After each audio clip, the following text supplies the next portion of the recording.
iBrand are manufacturers of branded goods, which includes merchandise, uniforms and signage. I went into career marketing and I was always the person that was responsible for the t-shirt order, for the branding order. However, I was looking at the invoices that we were paying and I was going, oh my goodness, there's so much money in that industry. Essentially then I came into my dad's workshop and I said, how do I print t-shirts? How do I do these bits and pieces? And he said, right, okay, well, these machines are XYZ money. And I saved my salaries and I bought the machinery and I started doing that like around my own job. And then lo and behold, after a while, I was able to meet the turnover that my dad said I could meet in order to quit my job. And then he said no. So it ended up where I really had to beg him that I could go in and start the business. I was able to actually take over my father's business last October, and he is now a full-time member of staff here. So we use his skills and his craft, and we're developing that and we're scaling that further to make the business slightly bigger.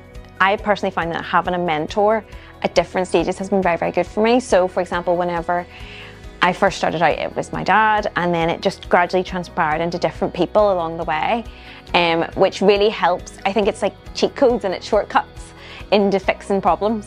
One piece of advice I think would be that you definitely need to have like a bit of grit. You need to be ready for those sacrifices. You need to be ready.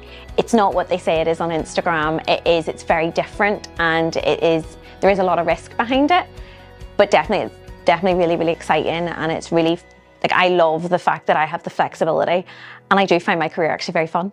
I've been a Danske Bank customer for I think about 3 to 4 years now. Having that point of contact has been brilliant. Like, having people's mobile numbers is brilliant. And if I have any queries, whether that be about paperwork, card pins, or even just access to finance, it's been so helpful. And I found everyone that I have dealt with really is very well informed and has a lot of knowledge on the products in Danske Bank. So we have machinery that is financed through them, and we actually have one of our EV vehicles is financed through them as well. I needed a bank that really approached everything with common sense. We're really high stock here. Some of our orders coming in can be very high, and I've always said I need to have a bank that I can ring and have my back. It's really comforting to know actually that whenever I'm chatting to a lot of my friends that are in business, that with my bank, I've already ticked all the boxes that I would ever need as a small business. I would very much recommend Danske Bank to other small businesses.